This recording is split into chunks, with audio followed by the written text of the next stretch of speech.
Hey guys, welcome to the Showdown streamer, whatever the thing's called. Streamer Showdown, this is the Cube edition. This should be fun. We've got 10 minutes or so. Of course, we were the last ones in the queue, but we're in. We're ready to go. And we're going to be drafting some Cube against some pretty darn good players here. You can see there's Jerry T. Oliver's in here. It's going to be fun.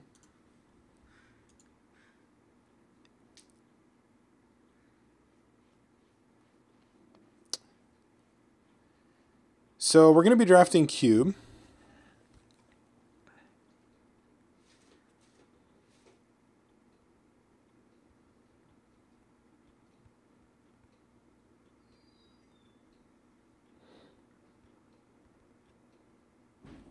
Hey Hedge. Oh yeah, I got that thing. That was cool. I got an email from them yesterday saying that I got the partnership thing set up, which is fun. I think that's cool. The main reason I wanted it was to get the different, what's it called? The settings for you guys, because people were saying they couldn't watch it. But apparently they did that ahead of time, but I had already put in all this stuff, so I thought, well, whatever, I'll just go with it.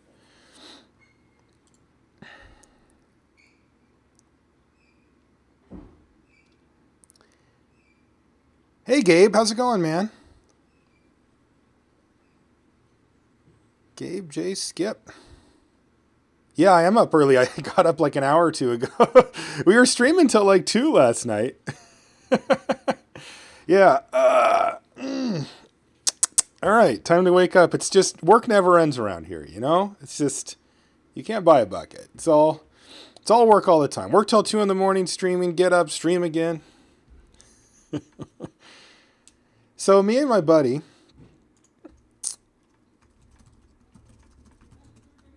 we got about 8 minutes to kill here, so I thought we would talk about a card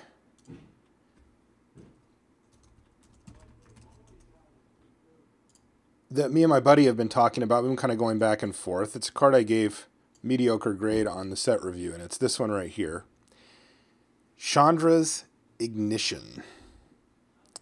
Yeah, streaming during the day today. Oh, hey, thanks, Hedge. Look at you. With the star and everything. So, my buddy Woodrow, you guys might know him from the stream. I've had him on a couple of times. He likes this card a lot. Like, he's really high on this card. He thinks Chandra's Ignition is one of the better cards in the set. He thinks that by the time the set's done, we'll view it as an A, as an easy pick. That it's one of those cards that you just, you open up and you're just like taking it no matter what. What do you guys think?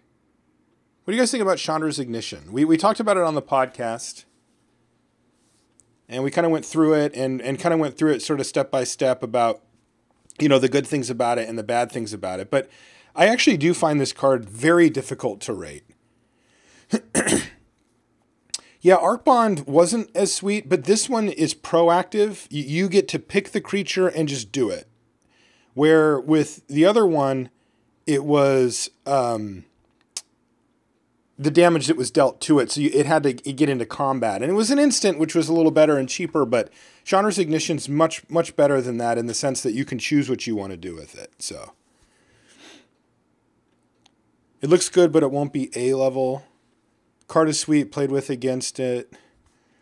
Jen says she agrees with Woody. What's up, Dix? Yeah, we're going to get our cube on. Yeah, now, Hedge, that actually brings up a really interesting point that I wanted to bring up here, which is this is one of those cards. Chandra's Ignition is one of the cards that when you see it resolved, it's going to do something huge. It's the games when you don't see it resolved that I'm concerned about, because if you're ahead or if you're behind in a way that Chandra's Ignition doesn't do anything, right? Like they've got 2 3/3s and you have a 2/2. Chandra's Ignition doesn't do anything. So they won't cast it, right? So we have to remember that there's times when the card is reprehensibly bad in your hand, which is a huge downside. It really is. It's a big downside. And you guys know how much I hate cards that you just can't cast. And Chandra's Ignition does come up sometimes as that. Also, sometimes you don't have creatures. Doesn't happen very often, but there's going to be, call it 5% of the time, 10% of the time, when you have your Chandra's Ignition and you really need to use it and it costs 5 mana and you just don't have enough time to get a creature down and cast it. There's also, Tail Slash also suffers from that, Woody. It does. Like, Tail Slash isn't a perfect card. It's good, though, and it's worth playing. It's just sometimes you don't get to play Tail Slash and you wish you had a better removal spell. That does pop up. And Chandra's Ignition also has the text, or the fact that you can mess with the creature in between. Now, as we brought up on the podcast, this doesn't happen as often as it used to, right? You're not going to get Doombladed in response to Chandra's Ignition. That just doesn't happen anymore because those cards just simply aren't around at the uncommon and common slot, and often not even at the rare slot. So the real question here is, when it comes to this card, how often are we getting interrupted? Meaning, I cast Chandra's Ignition, and your opponent says, I kill your creature, I bounce your creature, I nullify, whatever. I do something to make your creature not there anymore or not good enough anymore. Hey, what's going on, Z? And so the question becomes, where does Chandra's Ignition fall after we factor all that in? Because the other side of the coin is the upside, right? Hey, Legit Advice. Sorry again for saying your name was the worst ever last night. No, I'm not trolling you, Zach. This is the real deal. But so the upside now on Chandra's Ignition is very high, right? When I was chatting with Woody, we agreed that it can be Dune Blast plus Lava Axe in the same card for 5 mana. Look, if it was that, it would be the best card in the set, not close, right? So we have demonstrated that the ceiling on this card is very high. It can be super, super high ceiling on this card, which is great. I mean, that's really important to note. The problem is figuring out where it actually falls on the average case. Now, I kind of said on the show that I thought that your average case, it would be somewhere in between, so I gave it a CC minus. I don't know. Is the average between an A and an F a C minus or a C? Kind of, like if you just run the numbers, but that's not really what it is either, right? So I don't know. What do you guys think? Woody's made his point clear. He thinks the card's amazing and that we will not be interacted with and that these board states will come up pretty often.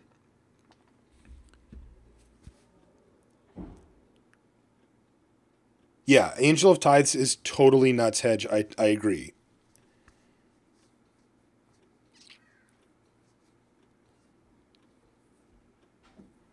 Looks like a bomb. I think it's a B card, C plus, B minus. That seems reasonable.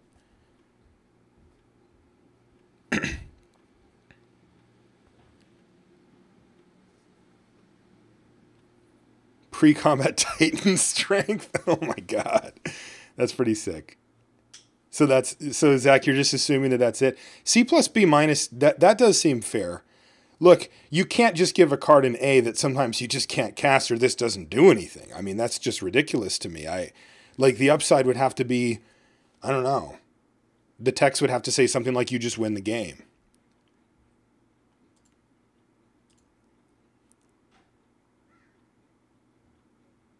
Hey, Paul.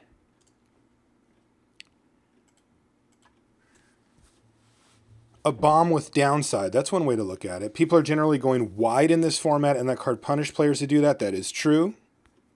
It does punish that. I don't know. Is that true that people are generally going wide? Yeah. I mean, there's Thopters. There's tokens here and there. Sure. You do almost win the game if you go off with it. Probably. I mean, let me think. Yeah, I mean, it gives you enough of an edge that it's a bomb status if you set up the right spot, it's a bomb, right? It's a game winner bomb. Yeah, B plus seems like maybe a more reasonable place for it. I mean, my grade was based on thinking that it would be interacted with a little bit more, but Woody looked it up, and there's not that many cards that interact with, bigger creatures around.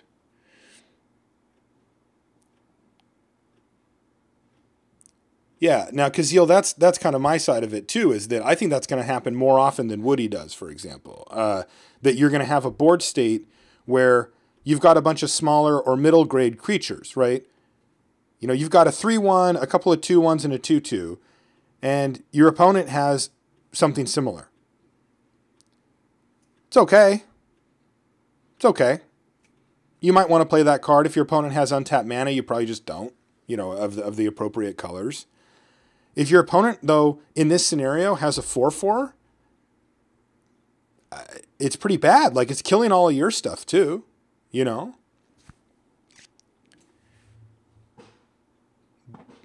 Yeah, Cobble Brute does exist. Unfortunately, with Cobble Brute, at only 2 toughness, it's pretty easy to interact with. So you do have to be pretty careful depending on what colors your opponent's in.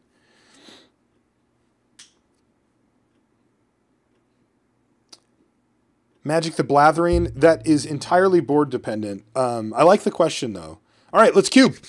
We're firing it up. Here we go. I don't know what we're going to draft yet. All right, I changed my mind. I know what we're going to draft. Whoop. Just going to snatch up a channel here. Also, this pack's kind of cruddy. Ugh. Woody loves channel. It's one of his favorite cards.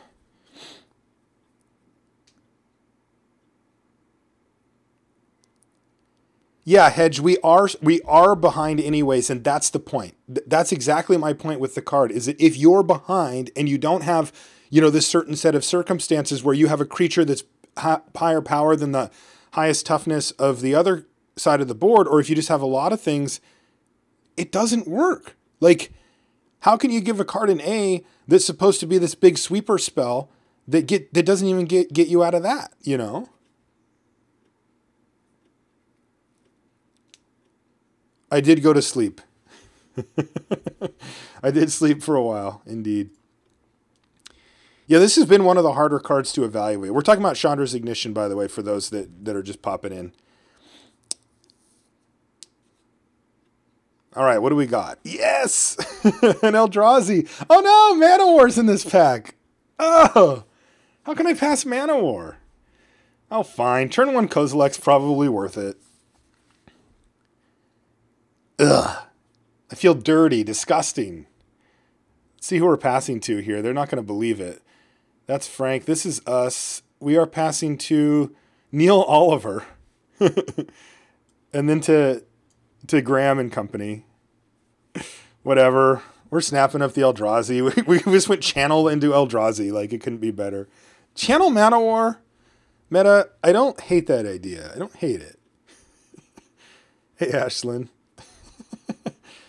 This is a good start.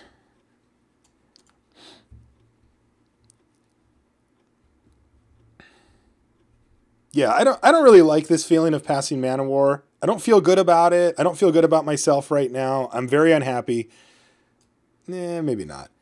All right, here's an Avenger of Zendikar. There's a Sylvan Library, a Shackles. Garrick. I'm just going to take the Avenger. I don't know exactly where this deck goes. I mean, we could take a Sylvan Library. The Shackles is probably the best card here. The problem is that I anticipate with this particular subset of drafters that a lot of people are going to be trying to hammer on blue. For obvious reasons, blue is great. You guys like the Library? I like the Avenger. Sylvan Shirley. Okay. No, I can see what you guys are saying. Channel Avenger is a non-bow. You are correct. It is not great. All right, I'll take the Library. I think it's close between the two, or just taking the Shackles. If I wasn't playing in a known field, I would just instantly take the Shackles here. I don't think Library is coming back, no. Don't call me Shirley.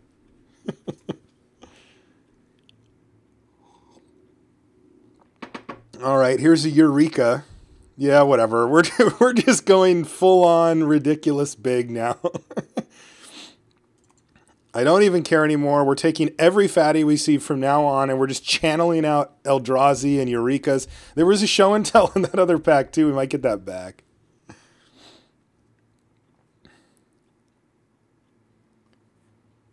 Shackles and channel, exactly. Not that great.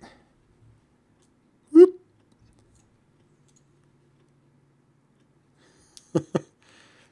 This is just too good.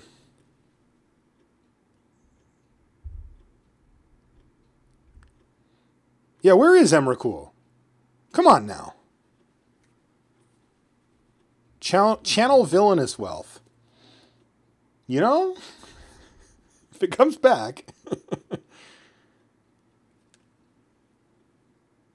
Ooh, Awakening Zone? I do enjoy an Awakening Zone. Yeah, whatever, I'll just take it. I don't care if my deck sucks this time anyway. And by the way, it does not suck right now. But the other pick is a Phantasmal Image here, I think. Scroll Rack could be a thing, but I'll take the Zone. I love that card. I've loved that card since it was printed. I had a deck called Time Zone back when it was in Standard that used this card. It used Planeswalkers, Awakening Zone, and Time Warp to generate advantage. It was so fun. Remember that deck, Woody? Oh man, Time Zone. I should rebuild Time Zone on Magic Online just for posterity. I can just keep it as a deck sitting there.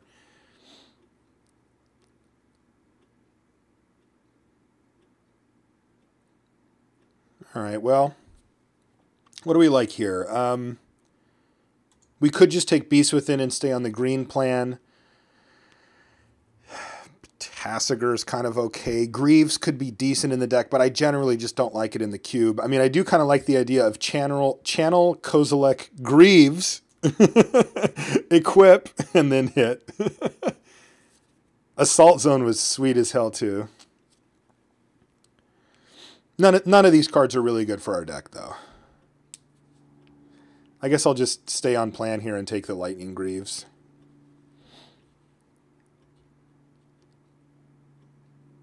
There you go, Kazia. I like that idea. Zenith, which currently doesn't... It literally gets nothing at the moment. But I'm going to take it. We might find a green creature at some point. Who knows? We have one creature in our deck. It's too good. We'll figure out what our second color is based on what wheels and what we open in the next pack. Signet could be okay too.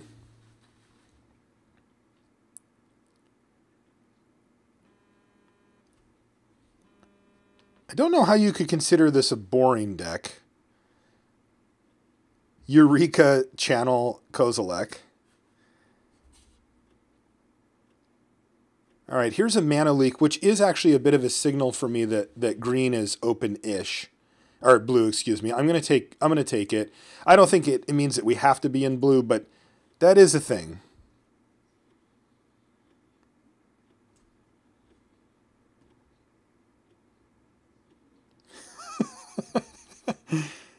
I do assume that he has feet, although other Eldrazi have some type of tentacles, so I don't know if they just look like they're more made for feet type things, but we'll see. Misstep, Riftbolt, Demon, Shrine, nothing, just a whole bunch of nothing.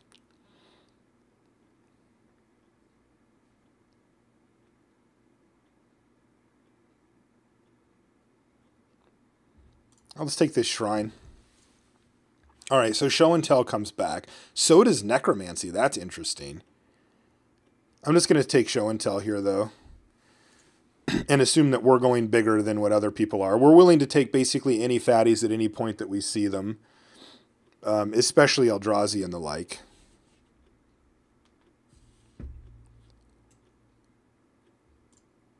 Oh, okay. Maybe he's not the same.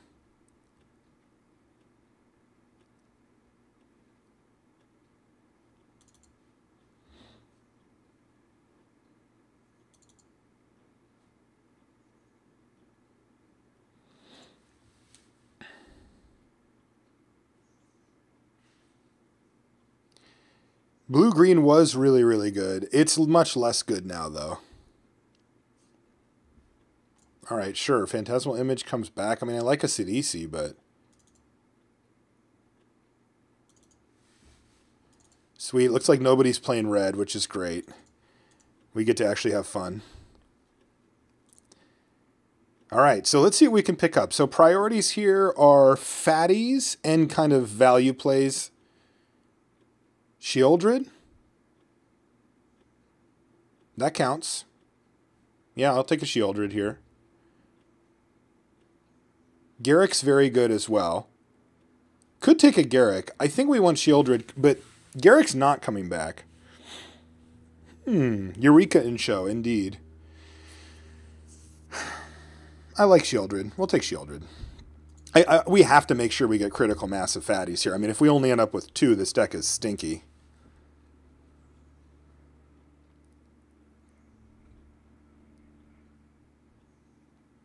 Fyndhorn Elves is great. I would love to have a Fyndhorn Elves in the deck, but right now we have Channel, Show and Tell, and Eureka. We need big things to cast with these. Garrick is great. I think you can have an argument over Shieldred or Garrick in that spot. One cool thing, though, is that Shieldred does work well with Show and Tell in some scenarios because you get to put it in, they put in some fatty, you say go, and they have to sack it. If they're on like a control deck or a deck that doesn't run that many creatures, you can kind of get them. Crater Heezy.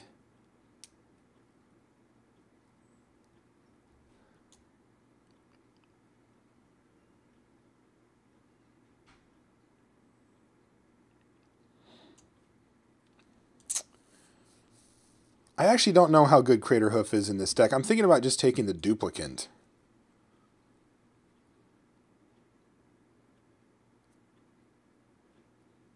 Crater Hoof isn't that great in a deck like this, though. Oh no, it is great in a deck like this. Well, it's only good if we're Eureka-ing. But whatever. We're probably Eureka-ing, so we'll take it. I think Crater Hoof's just okay here. Like, we can live a pretty big dream, but like if you Show and Tell in just Crater Hoof, it's okay. We're not going to have a lot of creatures. Like, this isn't an elf deck. It might end up being one, but it's not right now.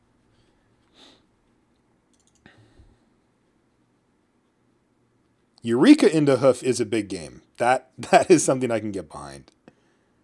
All right, I'll take an Ancestral Vision. That just gives us some game to play some type of mid-range game, you know.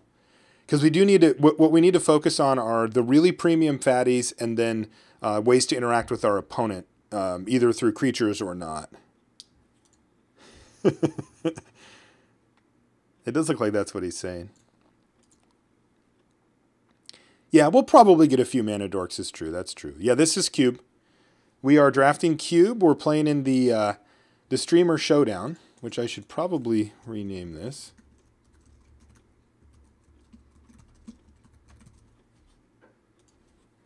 So that people know what this is. Oh, yeah, good call, Randy. Good call. It's almost like that guy can play a little Magic. So Randy points out that Crater Hoof and Awakening Zone is pretty sweet. And I agree, that's nice. All right, so here's some stuff. Sower of Temptation is on the list. Dragonlord Silumgar is like the big Sower of Temptation. And then there's also an Elvish Mystic that we could take. I think a lot of these make sense. I mean, Dragonlord Silumgar is sweet. We don't really have the ramp to cast it normally, at least not at the moment. Cheating it in, though, is a big game. I mean, like Show and Tell in my Dragonlord Silumgar is pretty sick. The Sower is a hedge towards a card that we could actually naturally cast more reliably.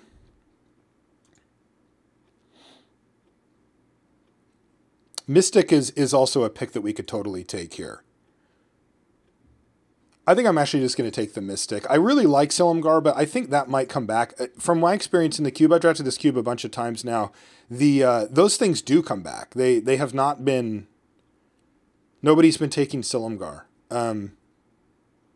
Letting somebody else have it is a big risk with our whole Eureka plan, though. So that's another thing that maybe I should have just taken it so that they don't get it. I like Go for the Throat or Cemetery here. I do want to be able to play some black. And Removal Spell can be pretty good. Yeah, I'll take a Go for the Throat here.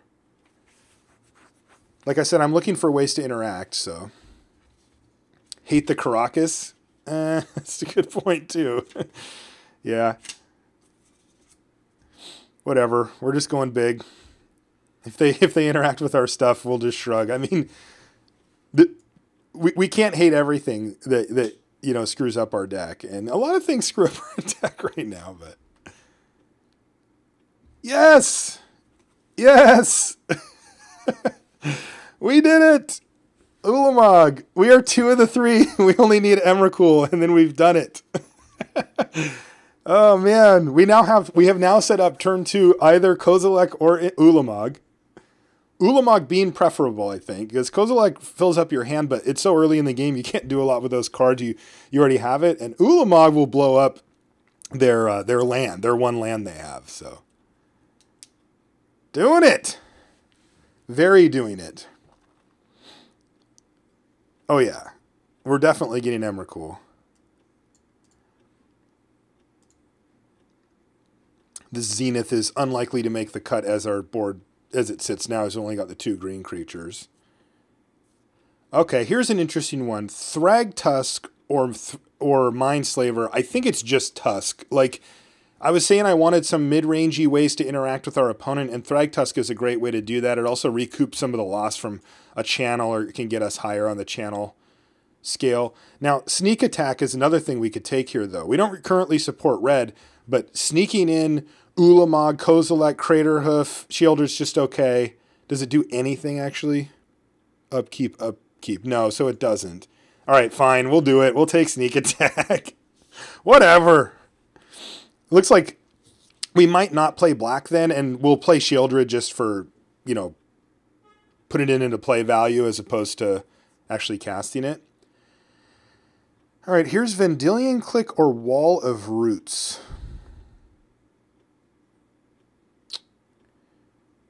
I guess I just take the Click. The Wall's pretty good in our deck here. It's not bad, but Click is great. I'm not sure I'm super stoked on the double blue, though.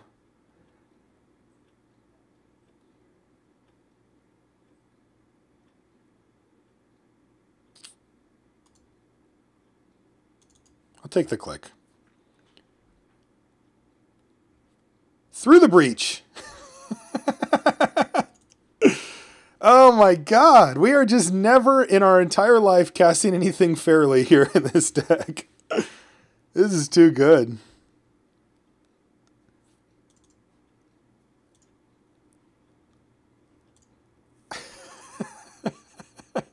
Harbor would be fine too, yeah.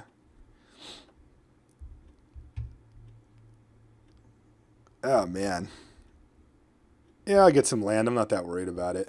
Look, here's one right here. There you go. There's your land. I'm not really that worried about fixing, to be honest. I am worried about the red part, though. That part, like, I think we'll pick up a couple of lands and that'll be okay. But I am worried about being able to make red mana. That is one thing I'm concerned about. Jimmy, this is like a busted version of our Animar decks. Like, this is like the big version. So nothing here. I guess Deed is the closest thing that we could actually cast, but probably won't. Tribute to Animar, right. Doesn't really have a lot in common with it, but...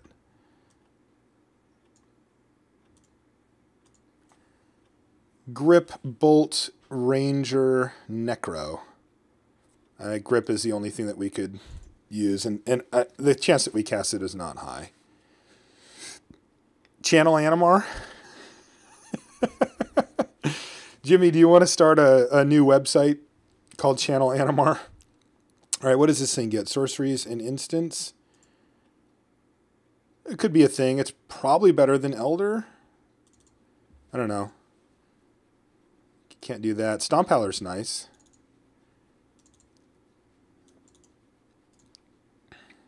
Yes, it is not 3 a.m. and I'm on.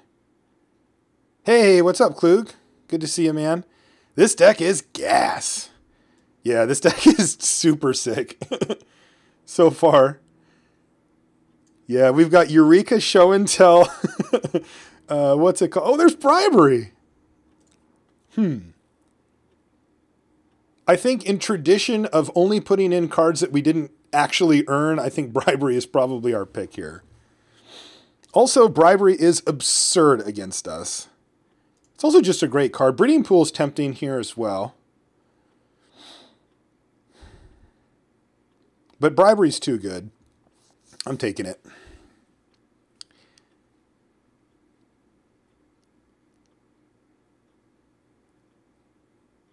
Chanamar.com.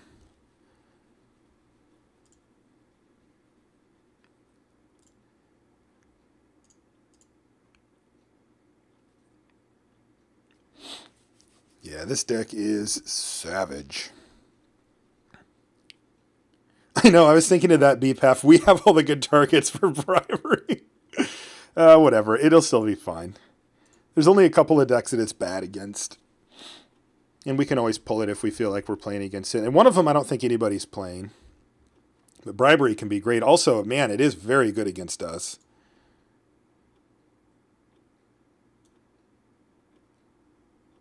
Upheaval? That's not really a thing. Kiora's not great. Cradle in this deck is mediocre. Bloodstained Mire, we need a dual land to be able to get, you know, red, blue, or red, green. Probably won't get that.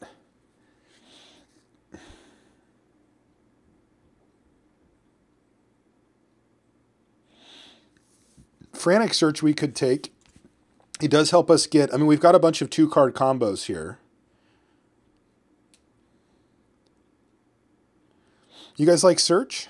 All right, well, we'll get it. I don't love Frantic Search in general, but this does find fatties and still let us cast, you know, our Eureka or our Show and Tell in the same turn. So I'm on board. Yeah, Frantic Search isn't good. Yeah, it does suck to pass Upheaval, Doc. I could not agree more, but we're just not in it.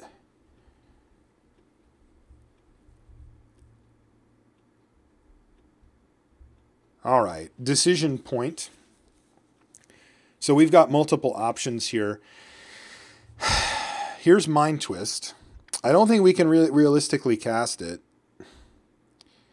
So that leaves us with Sphinx, Norn, or Rootbound Crag. Fauna Shaman is possible as well, though I don't like it as much. Elesh Norn, though, is amazing. Like, you cheat this thing into play, and it's unbelievable.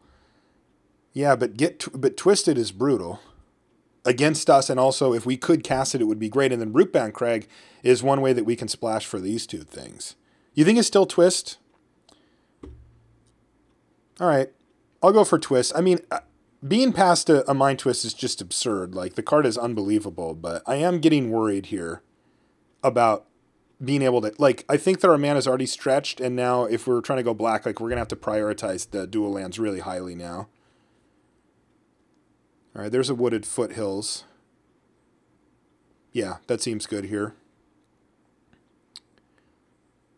True Name's pretty good, but we can just blast right through it. So there's one piece of fixing to help enable our red splash. Oh, I'm not cutting the red. Sneak attack through the breach? Come on now.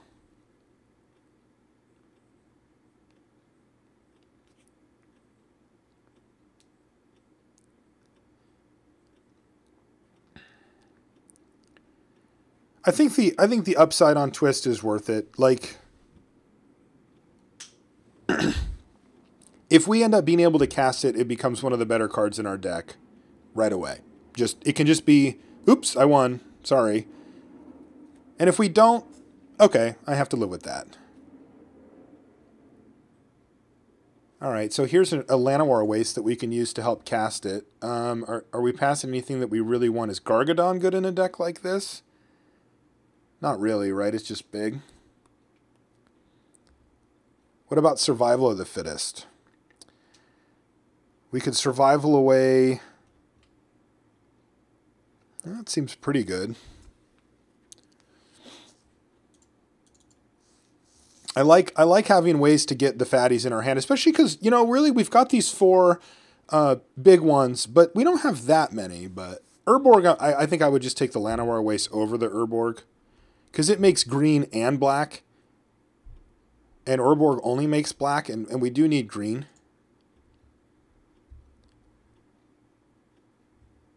Geddon, Cobra, Terastodon, or Yavimaya Coast. Nasty Terasti.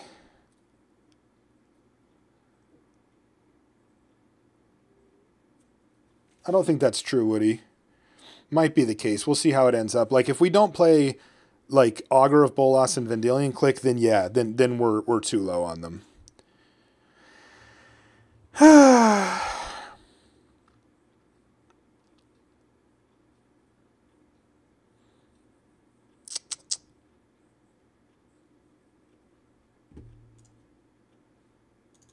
Taking the coast. The coast is just one of the better duels for us, and we have none, and that's pretty concerning. I don't mind having a light amount of fixing in a heavy deck with like, and look, we've got a Sakura Tribe Elder, like, we can do it, but having just stone 0 fixing is pretty bad. Arbor Elf, I guess, is a card here.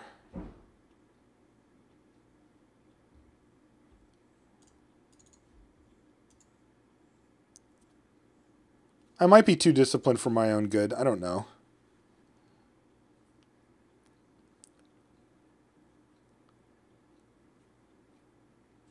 Terastodon's pretty great in a deck like this.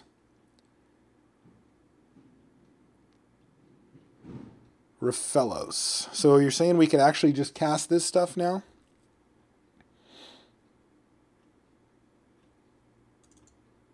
It's possible.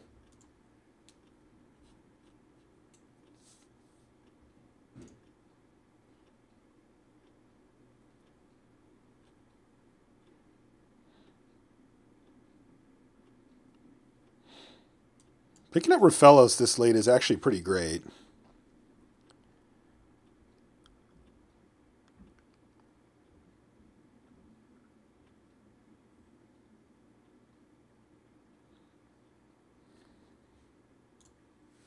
I think I'm just going to pick up a Spellskite here. Fortress doesn't let us cast anything. And I actually like Spellskite a lot. It messes up some combos. It does some good stuff.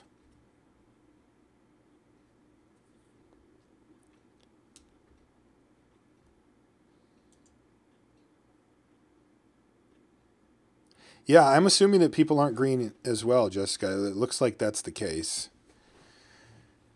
Gaia's Cradle. We don't really abuse that card much. I'm not Life from the Loaming, though. I'm not Sceptering here.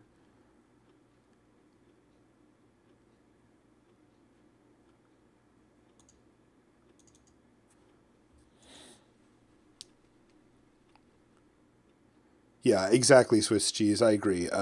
Some bad things can happen when you Eureka in a whole bunch of stuff, and Skite can really help. All right, well, here's that Rootbound Crag. The Fauna Shaman seems fine here, too, but we've already got Survival of the Fittest, which is like a much better version. And the Crag gives us another red source for these two pretty important red cards. The Strand doesn't actually get anything, so I'll take the Crag. So that's nice. Wheeling the Crag was thumbs up.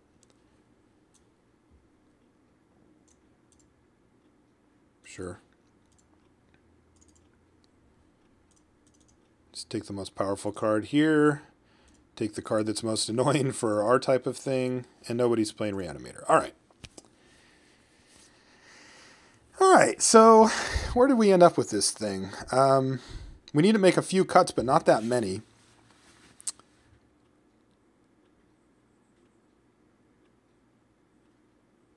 Yeah, Stunted could be fine. I don't think we need to main deck it, though.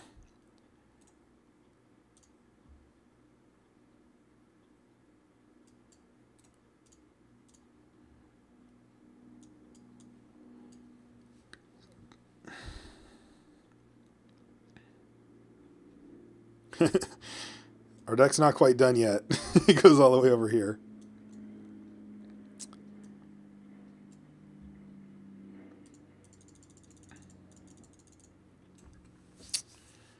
Well, it looks like we're not mind twisting.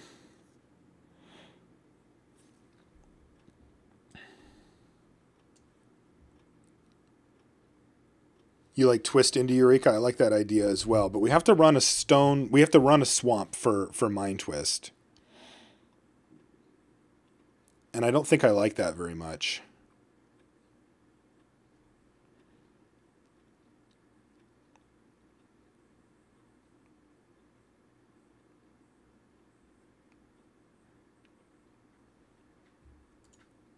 Yeah, Greaves is probably going.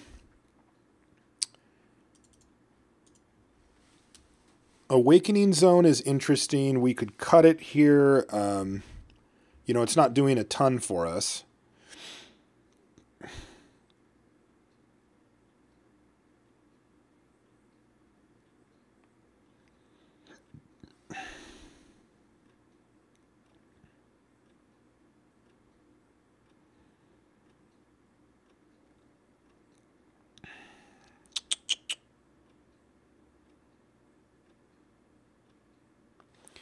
I'm deciding, the cards I'm looking at right now are Survival of the Fittest, Awakening Zone.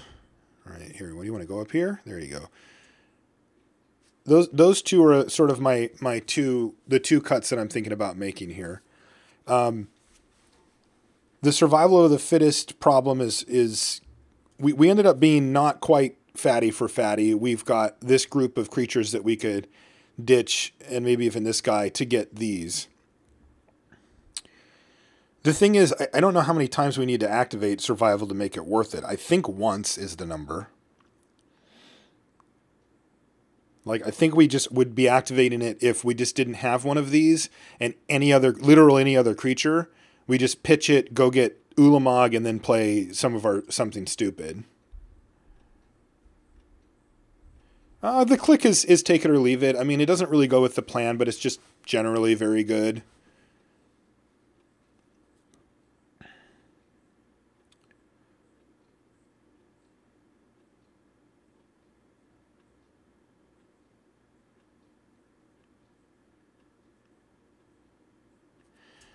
Augur of Bolas. What does Augur get in the deck? It gets Through the Breach, Bribery, Eureka, Show and Tell, Frantic Search, Leak, Channel. It gets all of these. The click might be a little tough on our mana base. If we cut the click, it could let us go a little harder towards green, which would make Raphaelos a little bit better. But we still would want to play a Bribery, so it's not perfect. But playing click in a deck with Raphaelos and Channel is problematic. Maybe we cut click and Survival. Because cutting click makes Survival a little worse anyway. This leaves us with Awakening Zone. I'm not convinced that Awakening Zone is great in the deck. One thing we could do is we could bring in Green Sun Zenith here and cut Awakening Zone. Zenith can get Raphaelos, Elder, Mystic, or Elf, which is pretty good. And then super, super late it could get a Crater Hoof, but that's not likely.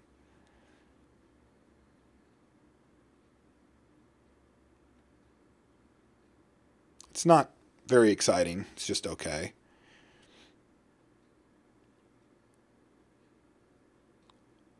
Augur does not get enchantments. Well, no, it doesn't.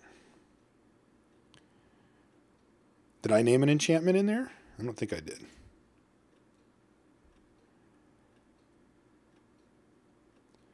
Survival over Awakening Zone with 12 creatures. Yeah, I could see that too. That's a possibility.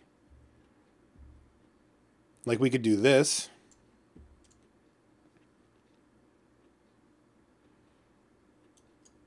The Augur could go. But, I mean, I piled up a lot of stuff that it hits.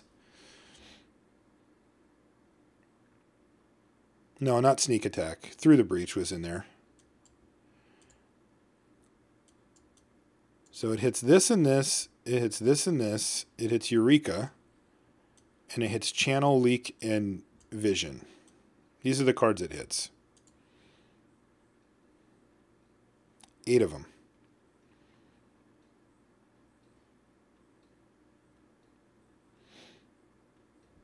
Yeah, Zenith can get Indrik, but that's like not super exciting either.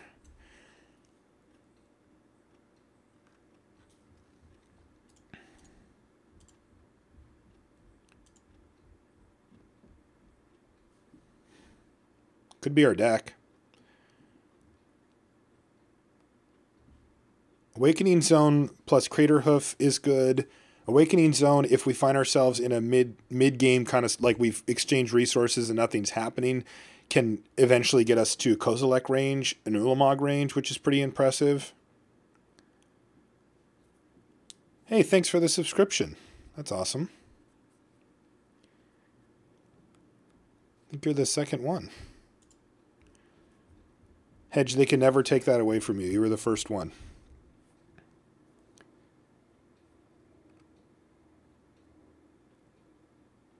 You guys like Zone?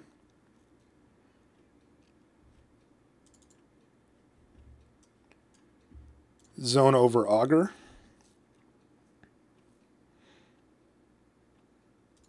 I could do this.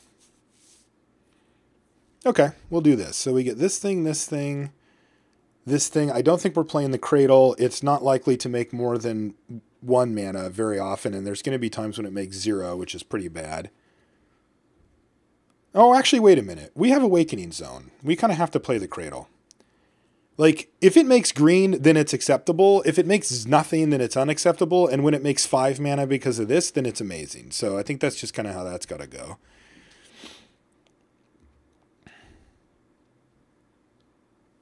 I don't know if I'm getting emotes. Yeah, yeah, good job, Evil. I just noticed that too. Yeah, Augur finds Show and Tell, Frantic Search. It finds Eureka. It finds Through the Breach, Bribery. It does find a lot of good stuff.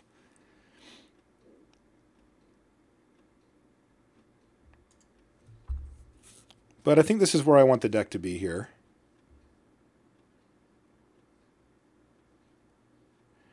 So we don't want any of those. We do want 1 mountain. And we want as many forests as we can put in here to make Raphelos as good as we can.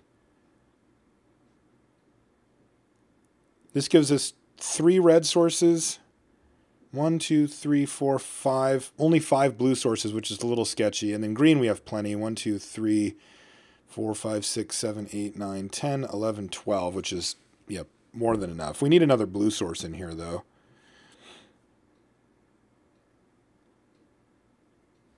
All right, well, it looks like poor Raphelos is getting a little weaker by the moment here, but...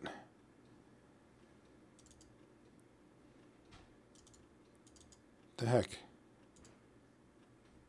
And adds 2. There we go. Oh man, thanks. It's just rolling right along here. All right, this is our deck. Let us partake of brokenness. I haven't played a deck like this in the new cube, in this version of the cube yet. I've played a few Eureka Show and Tell type decks in my day. Always found them fun. Maybe not the best possible option, but super cool. But I have not played a Through the Breach ever. I don't think I've ever even cast Through the Breach. I better read it again. Instant. Put a creature card from your hand on the battlefield. It gets haste, sack it at the beginning of the next end step, and I can splice it onto Arcane. I don't think that's relevant here, though. So it's just 5 mana instant, get some fatty down. But I only get it... when does it go away? The beginning of the next end step. So I can end step it to if it's more mana efficient. And I get to keep it on my turn.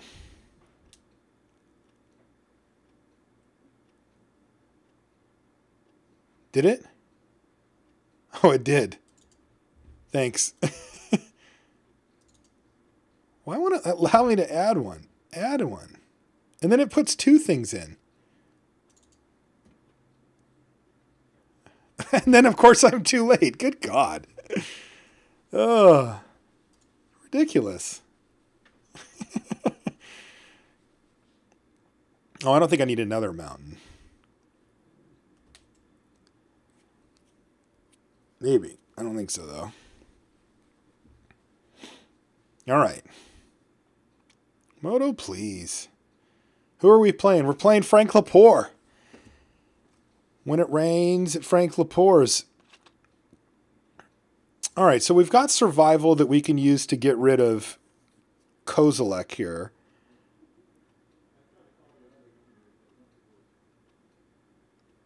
And we have Raphelos, so I think I'll keep this hand. I'm not in love with it, but I think it's a keep.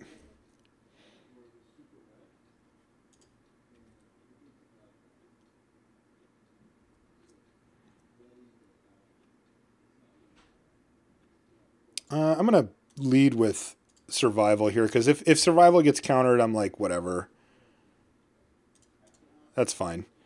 This makes a better chance of Rafellos coming down, which I think is more important here. Oh, dear God. That's not good at all. Awakening Zone is probably better to cast right now, just because we're not casting anything with Rafellos next turn anyway. Yeah, it looks like I don't need that island anyway, doesn't it?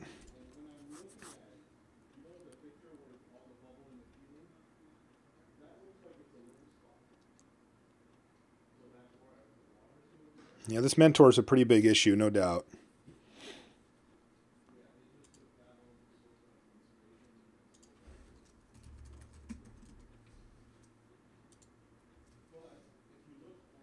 We did not include Green Suns, no.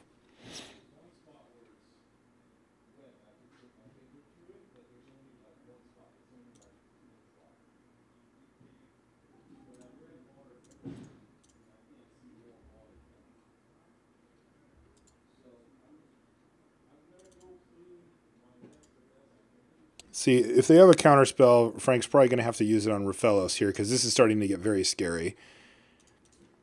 Unless they've got like a burn spell or something. And then we'll Bribery next turn.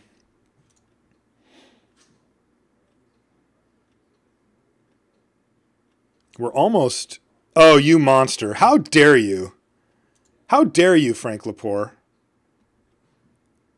That is just like the rudest thing that's ever happened to me.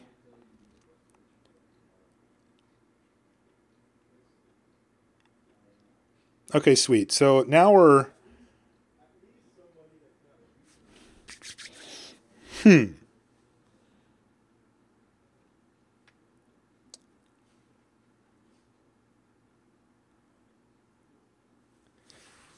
No, I have to cheat her in. I do not have black mana. Well, this gets interesting, doesn't it? I can Bribery and probably resolve it. Or I can Show and Tell in Kozilek right here and still play Rafellos in the same turn.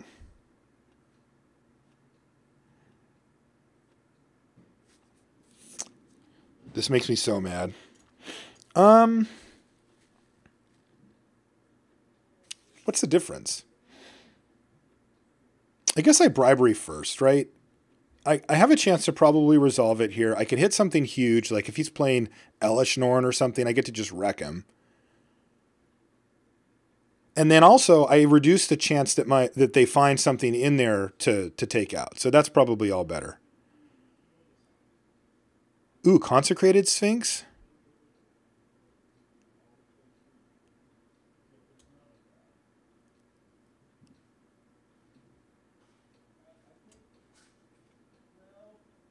True Name could be interesting as well.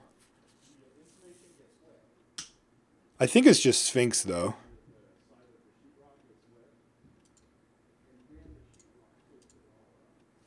This is a pretty good turn of events for us, I think. Assuming we don't get pathed. All right, we didn't get pathed. Okay, yes, I will draw 2 cards. Thank you. Opponent looks like they're fairly out of gas here. Splinter Twin Mana War? Ugh. It's pretty good.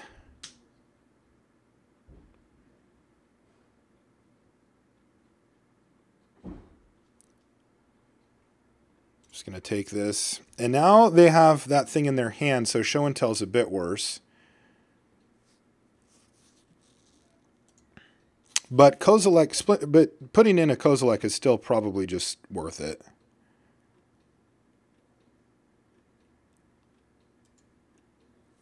Yeah, the Sphinx took a little too long.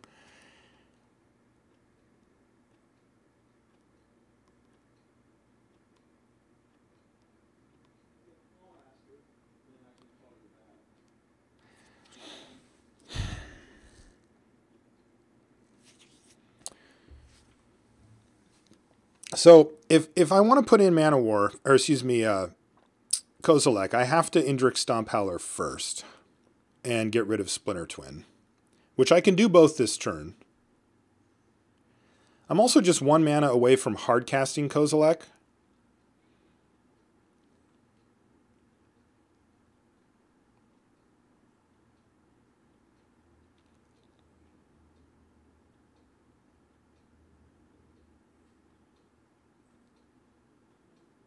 Does he draw 8 cards if I Kozilek?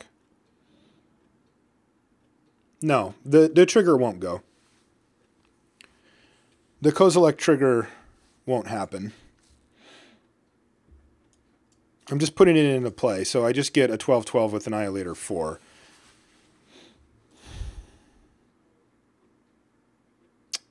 I could put in Sheoldred, but with all these random tokens around, she's not really going to do a great job here. Yeah, this is brutal.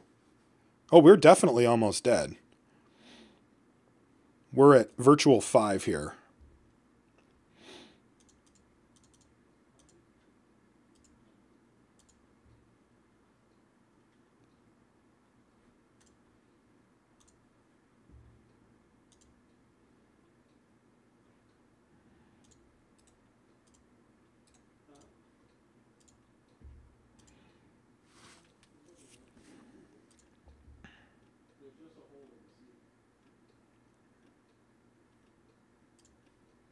I mean, we're way behind in this game.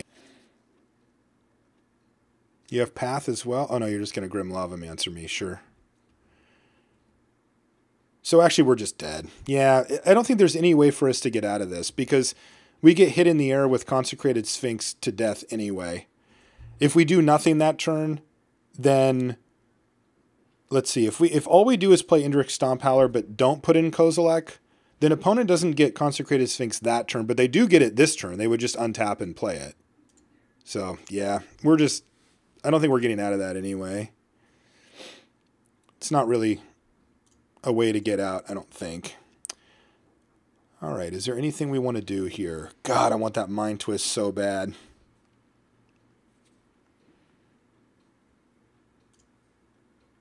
This is not a good matchup, I will say that. We don't interact much with our opponent, and they're putting out some pretty potent threats and has a good answers. I think it's Swiss. It's got to be Swiss, right? We're dead to Mana War, yeah. All right. Running it back.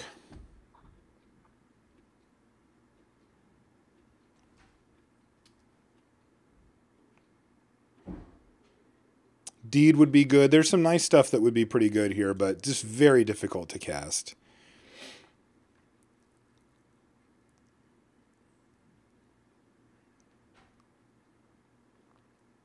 Yeah, that was just not broken enough of a draw for us. Also, I mean, he had a really good draw. Like, he force-spiked our turn 2 play, put right into Monastery Mentor, which is great for us, and then had plays for the rest. Like, that was pretty sweet. I like Frank's deck. It looks good. If we lose to Frank, I'm totally going to play his rap song for you guys, by the way. I'm totally going to do that to him. All right, a lot of mana, not a lot to do here. I guess I'll keep it, though. We do get turn 2 Awakening Zone. Or whatever. Yeah, it's Swiss.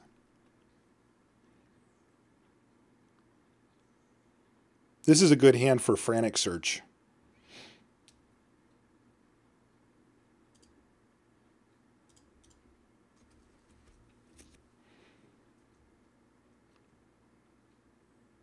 Oh, I did say rap song.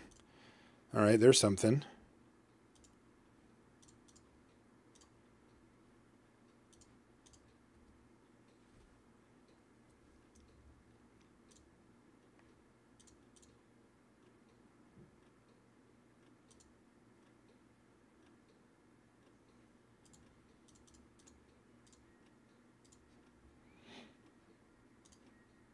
Beat down.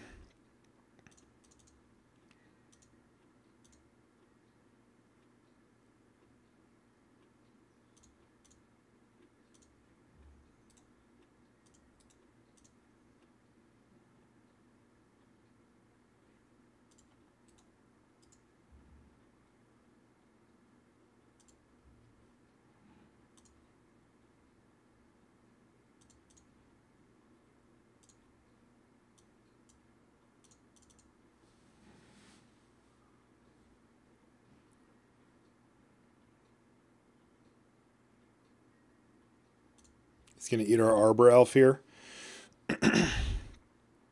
Sure.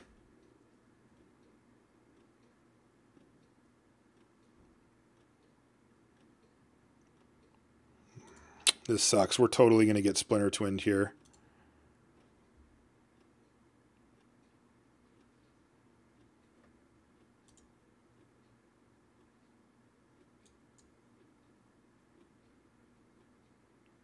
No, don't do it.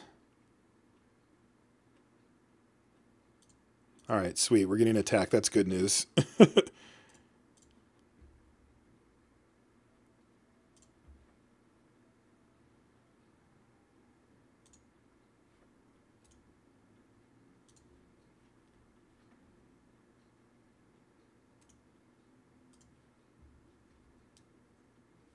Okay, that helps.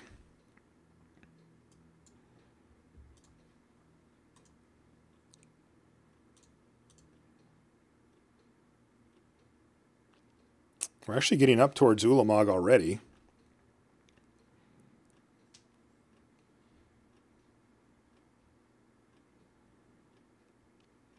Yo, Fro.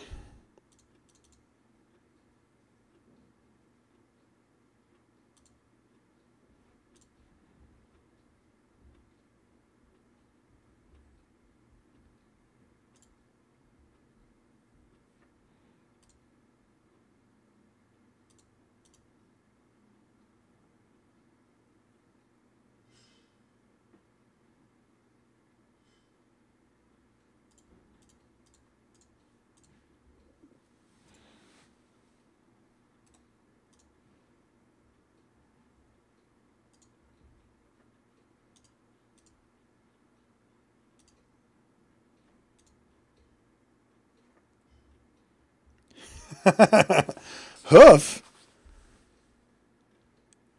What happens if I just hoof him here?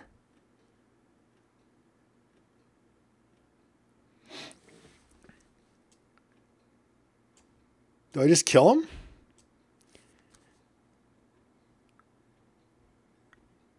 I'd have to go 4 or 5. I'd have to sack 1, so this thing would die. I'd have 4 creatures.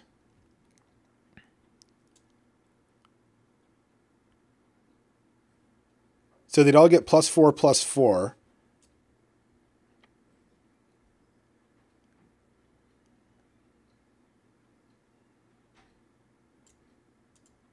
So that's 4, 8, 12 here. +9, so 21. He can block 4 and dies.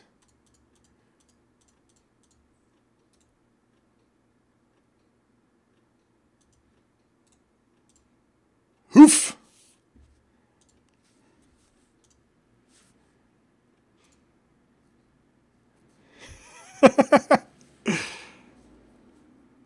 Yeah! I had to do the math to make sure because it was kind of close, but that was sweet.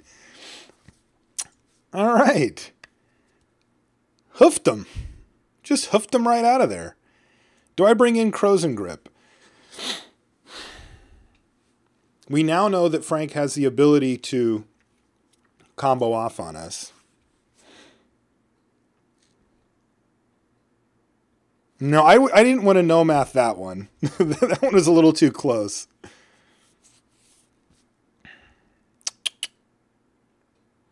I feel like we might want the grip here.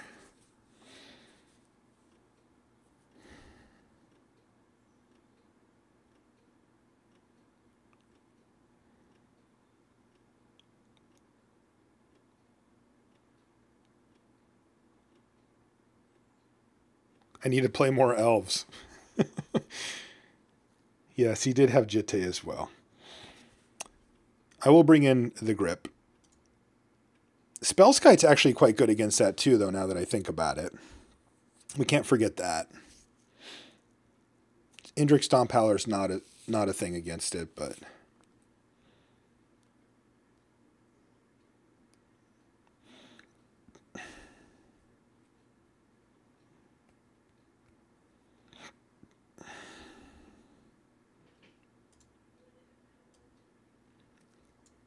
Still angry that Emrakul never showed up. This feels like robbery.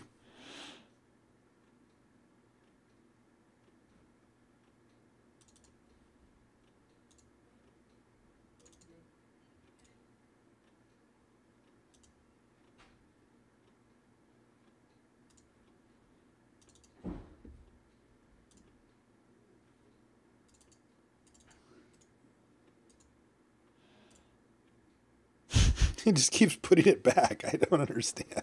It's so weird. All right, we did it.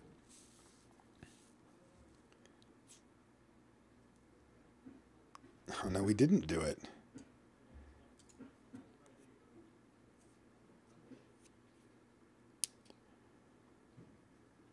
What does Woody, the spell skite?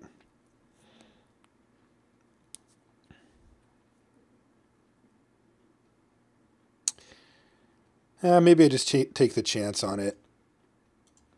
I don't hate bringing it in, but like we do already have a main deck answer right here. Okay, here's a hand. Fatties, please. All we got to do is get this frantic search going. And we will be going off with the fats. Yeah, Spellskite does that too. No blue mana from our opponent?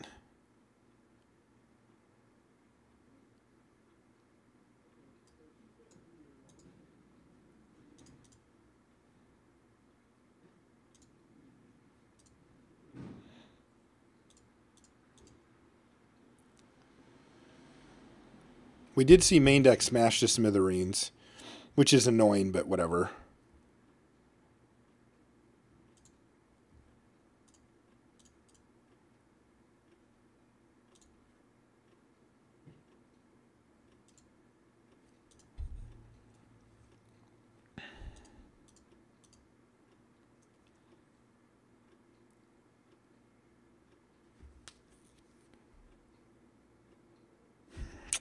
Okay, well, we've got a backup plan.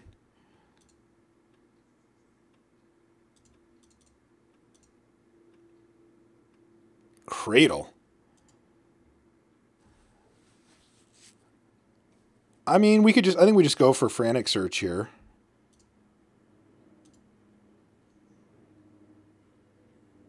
Tap something. Crater Hoof, Behemoth, and Stomp Howler aren't great here. I mean, they're fine. Like, getting Crater Hoof down and just rumbling is definitely what we're going to do. I guess Stomp Howler can go away. And realistically, Eureka. Or Channel. Stomp Howler, Channel, or maybe just Channel and Eureka go away. We've got through the breach.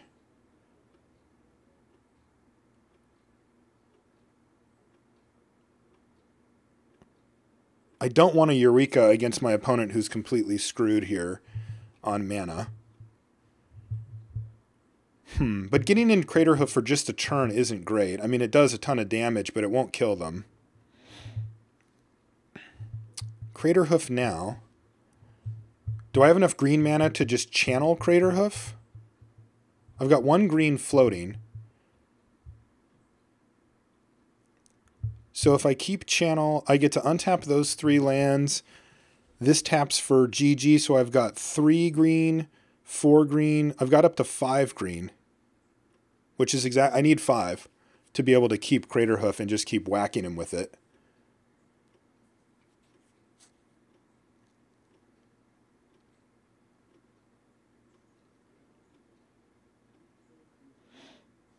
Yeah, I have barely enough. And then I can protect my Crater Hoof with Spellskite. That does seem good. So what I need to get rid of 2 cards here, though. I guess Eureka goes no matter what. The question is, do I want to keep Through the Breach or Indrik Stomp Howler? Probably just want to keep the Stomp Howler. I don't know. Hey, Cars. Yeah, I think the line is to channel out Behemoth in attack here. That's fine. But do I value a Stomp Howler, a guaranteed play I can make, though it needs a target, otherwise it's killing Spellskite, or Through the Breach on randomly ripping, an Eldrazi or something off the top?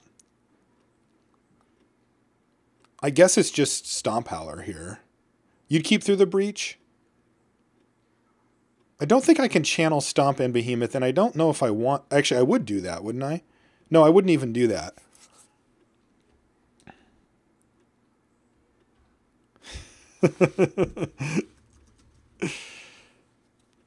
Breach is backup.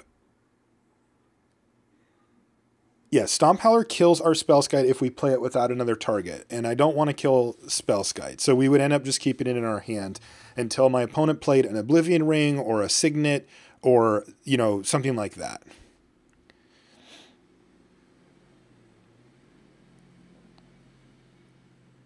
The thing is, I wonder if just having the Stomp Howler is a plan. Remember, he's missed 2 land drops now, and we're going to be whacking him with some pretty big stuff here, so I think maybe just a 4/4 is good. Also, outs include, land, whatever, Oblivion Ring or something, and we can kill that. Through the Breach, we have like 3 or 4 top decks that really get us there, and then the rest kind of don't. So I'm going to get rid of Through the Breach here.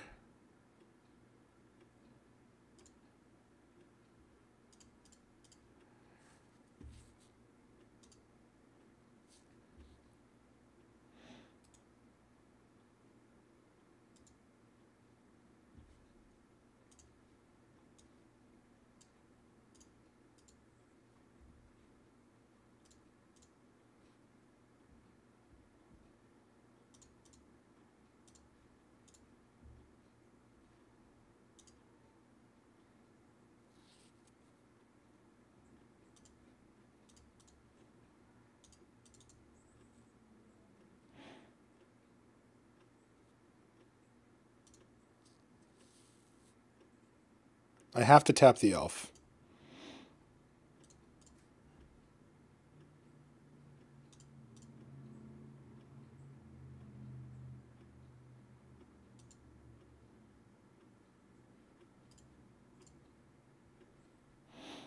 Believe me, I don't want to tap the elf. I have to tap the elf.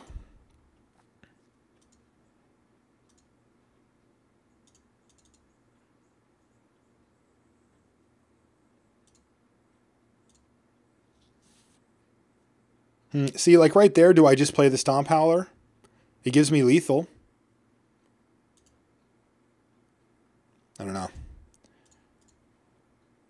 Spellskite protecting Craterhoof is probably just better, but I don't know. I don't actually know. All right. We did it. I feel bad for Frank. That was a bummer. I mean, I'd rather win, right? But I do feel bad that he had to go out like that. His deck looked pretty sweet. All right, I'm going to hit the restroom. We'll be right back.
That was sweet.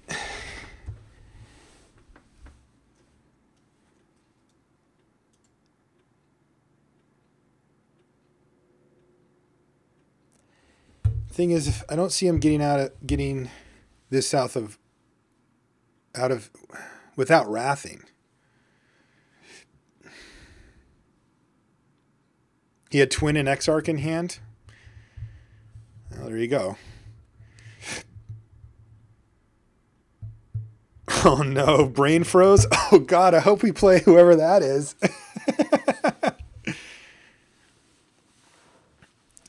Neil Oliver's always builds ridiculous decks, and he plays really well too. You guys ever watch his stream? I like watching his stream. But if he's brain freezing, we're fine. We've got 2 Eldrazi's in our deck. We will not be brain frozen. That is one thing that we refuse on this channel.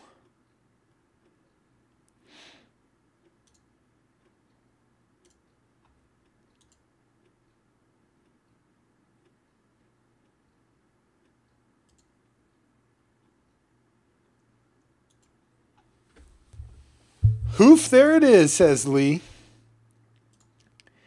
Yeah, we hoofed him pretty good there. What? Where are you going? Are you off of work? Oh, weird. Don't tell me any more about it, but yeah. Brain freeze we can beat. Tendrils, maybe. Though I will say that, you know, our Eurekas and Show and Tells are generally quite good against decks like that, and our bribery is not so much as good.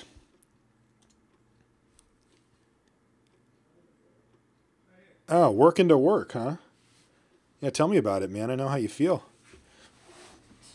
I was streaming last night till 2 in the morning and then got up and streamed again today. It just never ends.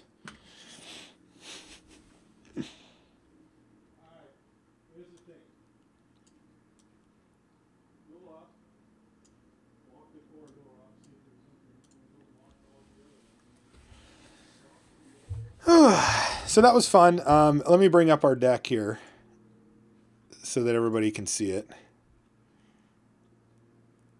Yeah, tough life, Zach. It is a beaut. But I will say this is one of the tougher decks to build and can be a tough deck to play as well. I mean, sometimes you just get to go, you know, channel Ulamog or whatever, and it's just see if it works. But, you know, like that game, those were interesting decisions. I still don't actually know the answer on the Stomp Howler versus Through the Breach question.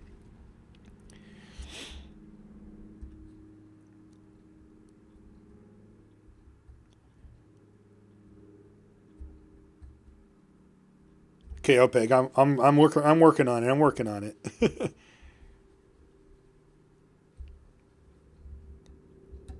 Yeah, Kenji's more of a morning person, though. Though not last night. He was playing last night. Drafting some sketchy decks.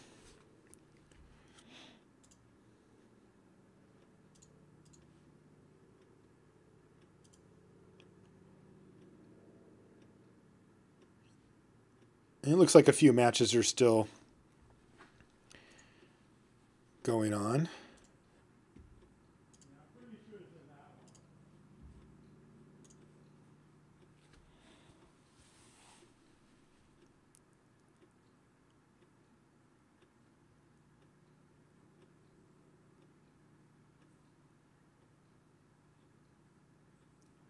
Yeah, we recorded that whole show in one shot. In fact, we took no breaks. Oh yeah, Kenji's great. Oh yeah, I made that wallpaper. Check this out. Sick, right? I made one for my phone too. That was a lot harder.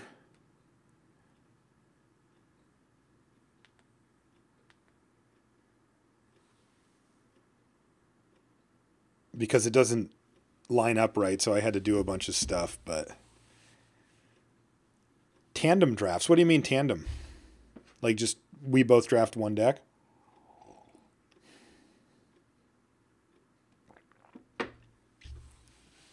Yeah, it took me a while to make this thing. I have 20 abrupt decays because I think it might go up. So,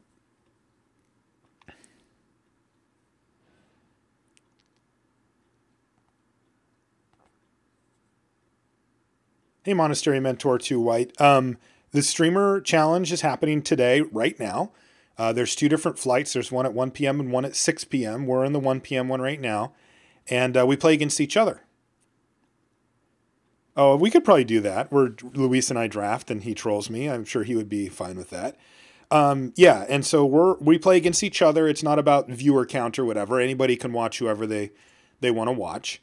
And this is our field right now. We have we just beat Frank Lepore, and it looks like Neil Oliver beat Graham and Company. But there's still 2 matches outstanding, so we're just in between and just kind of waiting.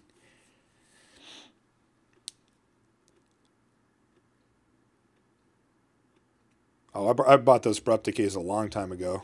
Like, I brought them when they were still in standard, and because, that's when it's low.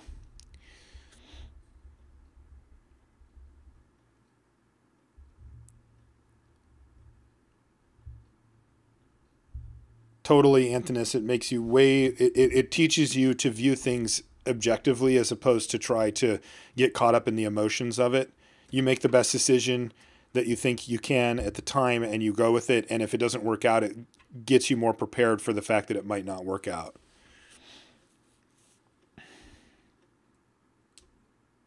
You don't see Luis trolling me? Jesus. Walk a mile in my shoes, my friend. You'll see a much different view. Oh, that's funny. Tarnell's just trying to skip ahead on the thing.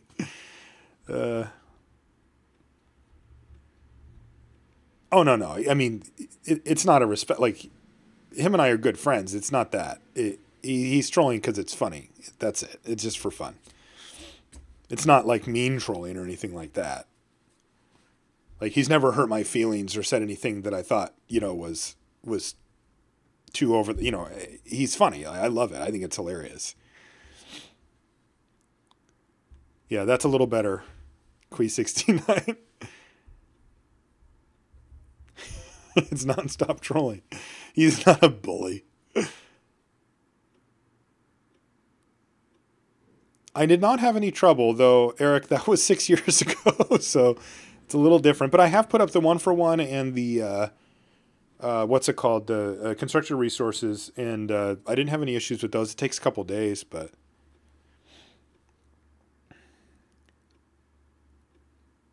yeah, that's what it is. Thank you, Woody.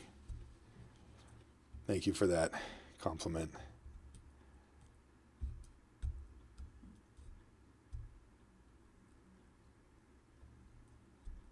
We went to 3 games, right?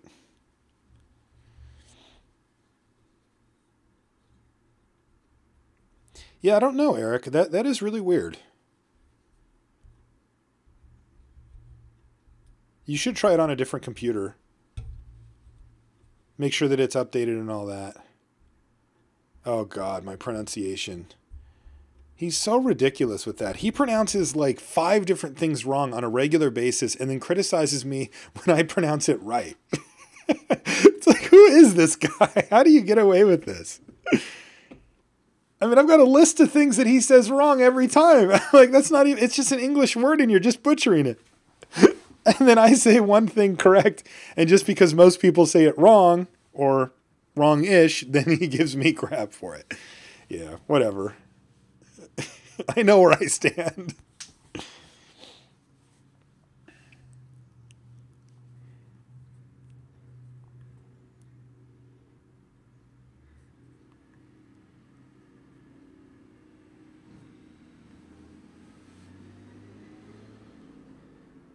Relying on Sensei's divining top, I think it's fine.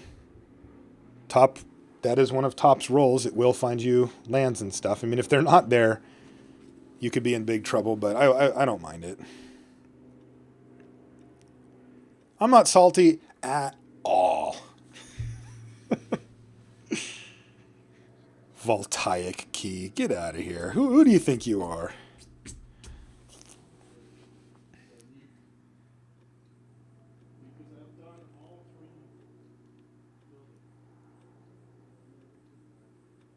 Looks like our match actually went pretty quick. What are the ones that bug you? What are the mispronunciations that you guys hear commentators and podcasters and streamers say the most that just drives you nuts?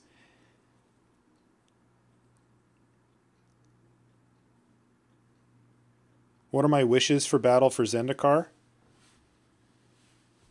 I don't know. Obviously, I want the limited format to be sweet. There's some reprints that I'd like to see, but I probably won't. You don't like Caryatid? Yeah, I don't either, but... Enemy Manlands, that would be sweet. Oh yeah, Garuk. I hate it when people say that.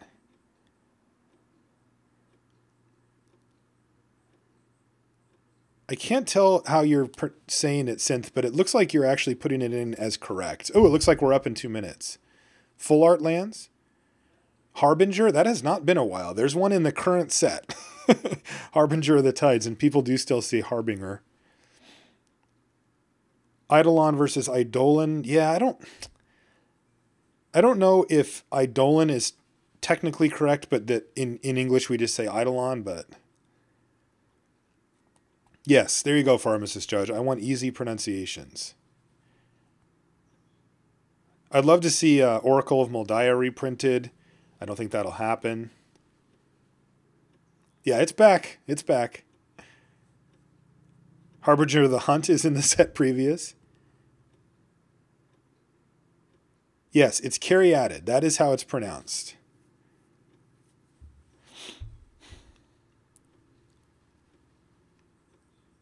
Canadian saying Z instead of Z. We'll let him have that one. Oracle is not insanely busted.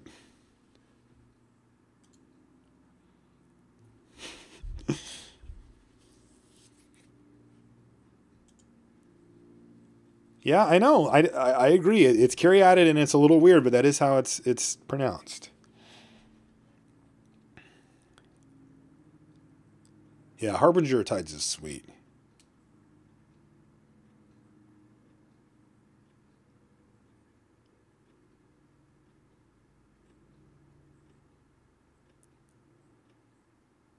Nice. Good job, Free Lambs. I've stopped drafting the Marshall deck. I don't know if you've looked, but this deck isn't that one.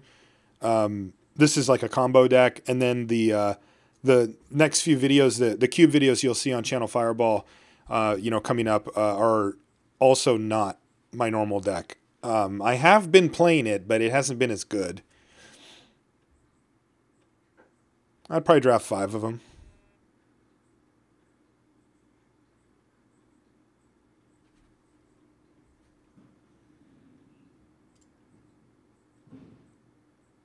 All right, so we're going to play against Julian 23.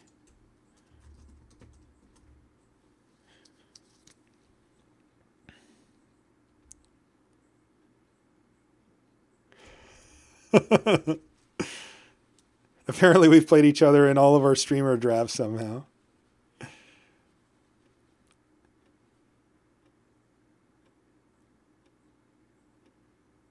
Lead ashtray. That's good. Yeah, this looks like a keep to me. We are one massive fatty away from glory. Ah, I see.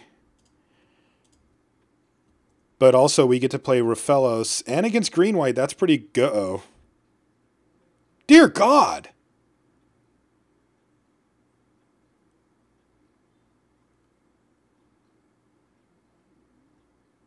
Turn 2 Garrick?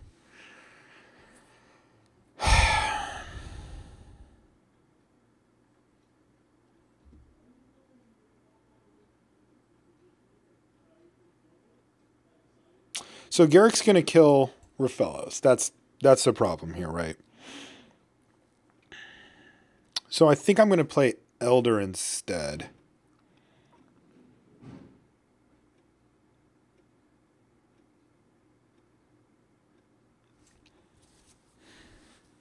I'm deciding if I just want to let him kill Raphelos. If I play Raphelos, he's going to untap, kill Raphelos, hit us.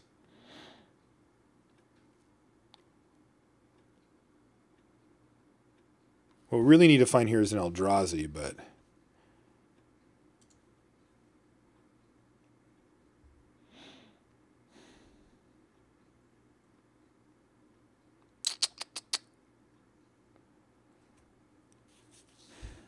I can also just play the Elder. It's just I'm not really doing much at that point.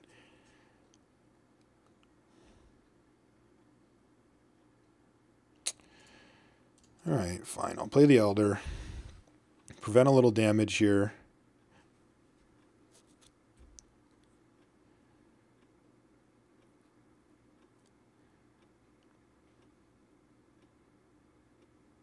Hey, Stealth. Yes, we did win round 1. We cast this card both times? Yeah, we did technically cast it both times.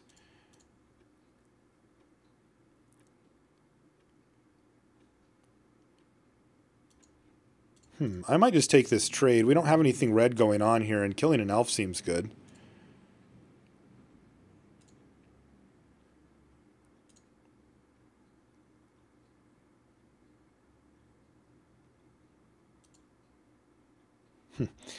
All right, so now I think I'm going to play Raphelos. And if my opponent doesn't have another creature here, they're going to kill this and then probably attack me with both. And then if they don't have another creature, I can show and tell in Behemoth and maybe kill Garruk. I also just get another rip at something sweet. All right, so they fight.